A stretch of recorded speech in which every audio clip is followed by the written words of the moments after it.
जय संविधान, जय भीम, महात्मा गांधी की जय, गोडसे मुर्दाबाद। महाराष्ट्र इलेक्शन के बारे में मैं आज एक ऐसी बात करने वाला हूं जो पहले तो आपको आश्चर्य होगा, लेकिन जब मेरी बात पूरी हो जाएगी तो आपको लगेगा कि जो मैं कह रहा हूं उसमें बहुत बड़ी सच्चाई है। देखिए, पहला मुद्दा तो यह है कि मैं ये कहने वाला हूं कि भारतीय जनता पार्टी को महाराष्ट्र के अंदर कांग्रेस ने, शिवसेना उद्धव ठाकरे ने, शरद पवार ने, अजीत पवार ने और एकनाथ शिंदे सबने घेर लिया है चारों तरफ से। अब आप कहेंगे कि स्वामी साहब ये कैसी बात कर रहे हैं, एकनाथ शिंदे और अजीत पवार तो महायुति में है।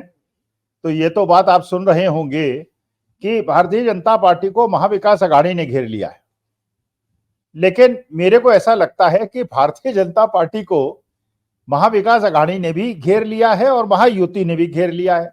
तो भारतीय जनता पार्टी को यह समझ में नहीं आ रहा है ये जो चक्रव्यूह बना है इससे निकला कैसे जाए।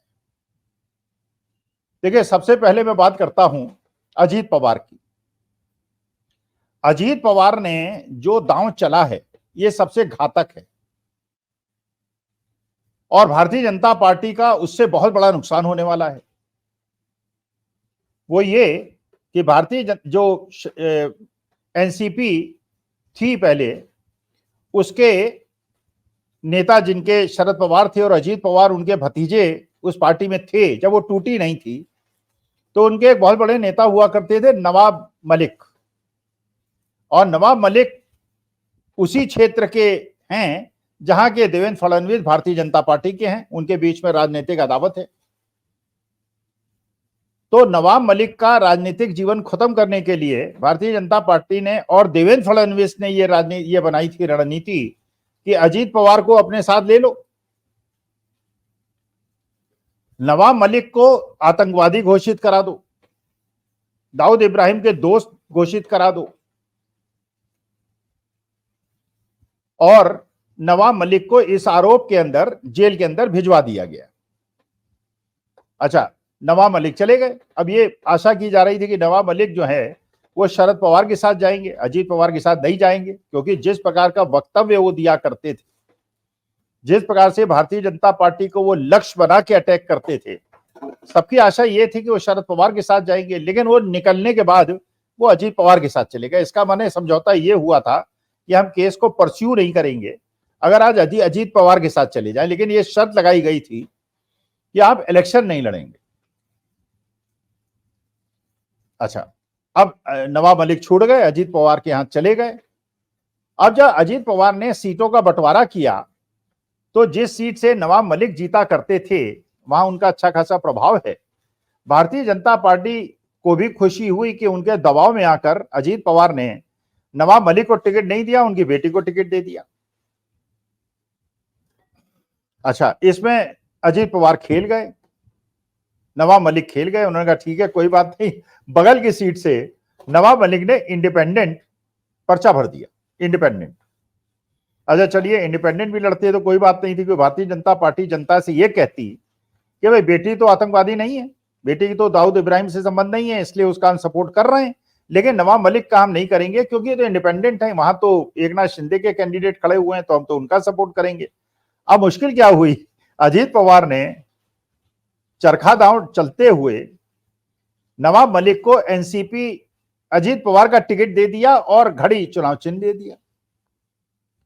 अब यह बात जनता को भारतीय जनता पार्टी कैसे समझाए कि नवाब मलिक, जिसको वो देश विरोधी कहते थे, दाऊद इब्राहिम का दोस्त कहते थे, माफिया कहते थे, वो व्यक्ति उस महायुति से चुनाव लड़ रहा है जिसमें अजीत पवार उनके साथ हैं।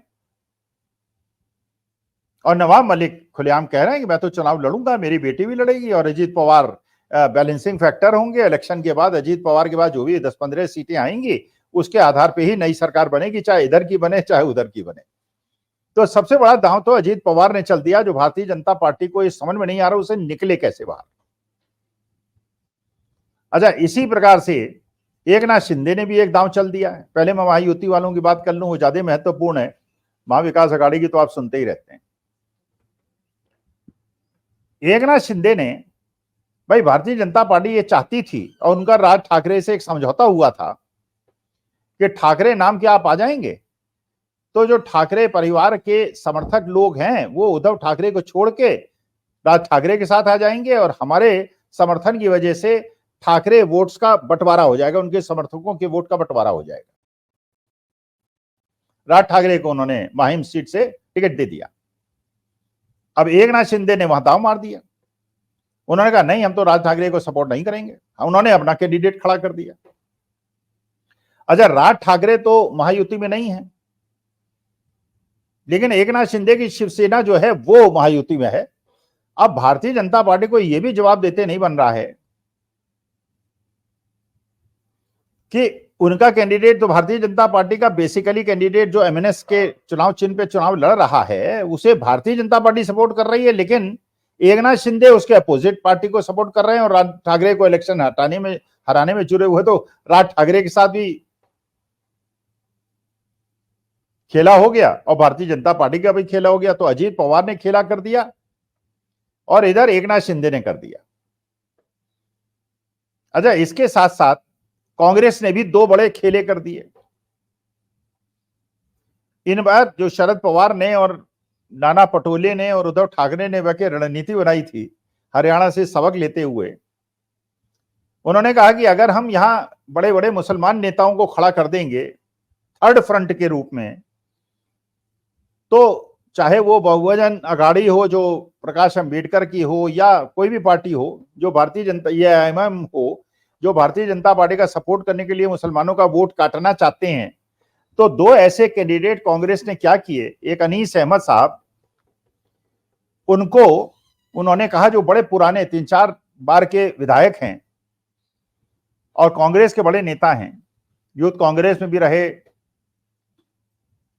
उनको उन्होंने कहा कि आप प्रकाश अंबेडकर की पार्टी को ज्वाइन कर लीजिए। अच्छा, प्रकाश अंबेडकर की पार्टी को एक मुसलमान बड़ा नेता मिल गया जो 3 बार विधायक रहा है, तो उन्होंने कहा अब तो कोई डर नहीं है, ये मुसलमान वोट काटेगा और महायुति के कैंडिडेट जीत जाएंगे। अच्छा, अनीस अहमद साहब जो है वो 3 बजे जब फाइलिंग का टाइम था उसके 2 मिनट बाद पहुंचे, क्योंकि मजे हुए कार्यकर्ता थे, वो राजनीति उन्हें पता है और कांग्रेस को वो फायदा पहुंचाना चाहते थे, तो वो नहीं हुआ, उनका नॉमिनेशन फाइल नहीं हुआ।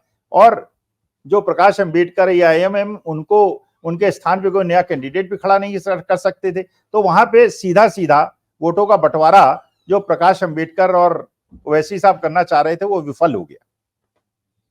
अब एक और सीट है मुंबई की, वहां पे एक मुशीर अहमद साहब हैं,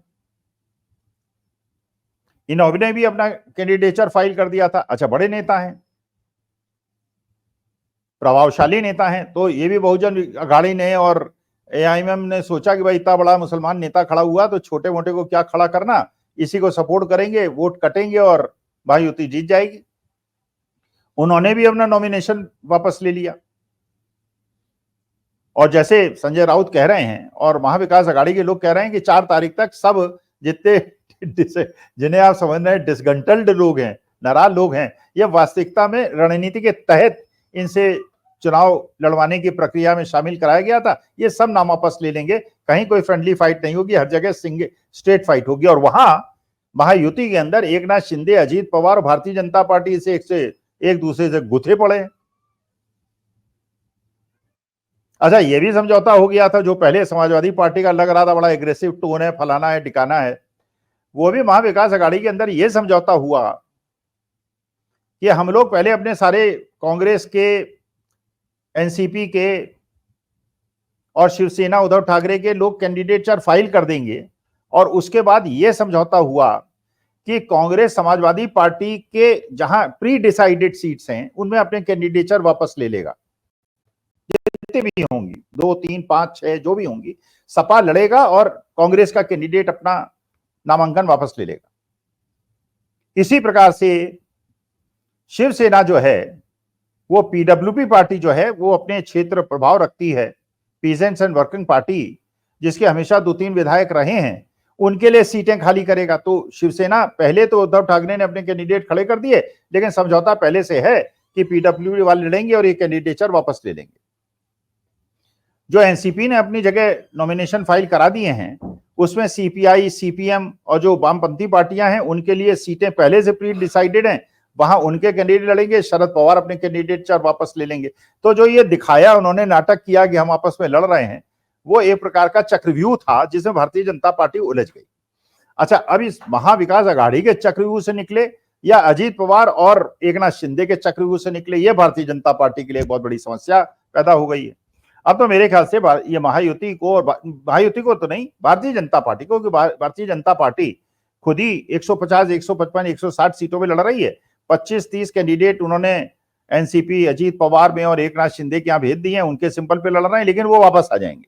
तो उनकी इच्छा तो यह है 185 सीटें डायरेक्टली इनडायरेक्टली जो लड़ रहे हैं उसमें उनको 145 सीटें मिल जाए, जिनको वो संभव नहीं है जब तक कि चुनाव आयोग वही ना करे जो हरियाणा में उन्होंने किया है। लेकिन जिस प्रकार की जागृति पैदा हो गई है और जिस प्रकार से कांग्रेस ने, उद्धव ठाकरे ने, शरद पवार ने स्टैंड लिया है, अब राजीव अग्रवाल से चुनाव आयुक्त को भी ये सोचना पड़ेगा कि कुछ करेंगे तो मामला बहुत गंभीर होता जा रहा है। वैसे तो उन्होंने हरियाणा के मामले में नहीं सोचा, जैसे ही कांग्रेस ने अपना एप्लीकेशन भेजी और कहा कि ये सब हुआ है, 99% बैटरी कैसे चार्ज थी, उन्होंने तुरंत उसको अपमानित करते हुए, धिक्कारते हुए, बिना कोई बात सुने हुए, ना एलन मस्क की बात सुने हुए, ना ये जानते हुए वेस्टर्न कंट्रीज में जितने भी डेवलप्ड नेशंस हैं वहां ईवीएम से चुनाव नहीं होता है, उन्होंने उसको निरस्त कर दिया, मना कर दिया, अपने को क्लीन चिट दे दी। अब ये महाराष्ट्र में करने से पहले 4 बार तो सोचेंगे। फिर शरद पवार, उद्धव ठाकरे के भी अपने ब्यूरोक्रेट्स के बीच में अच्छी पकड़ है, तो शायद अगर कोई खेल होगा तो वो खेल एक्सपोज हो जाएगा, आशा कर सकते हैं। बाकी चुनाव आयोग तो जो कर सकता है वो करेगा, ईडी सीबीआई जो कर सकता है वो करेगा। अब देखते हैं महाराष्ट्र के अंदर, लेकिन जो जाल बिछाया गया है, जो चक्रव्यूह बनाया है अजीत पवार ने, एकनाथ शिंदे और महाविकास अघाड़ी ने, वो बहुत तोड़ना मुश्किल है भारतीय जनता पार्टी के लिए। अगर तोड़ पाएगा तो केवल इसलिए तोड़ पाएगा कि चुनाव आयोग उसके साथ है। नमस्कार, धन्यवाद और प्रणाम।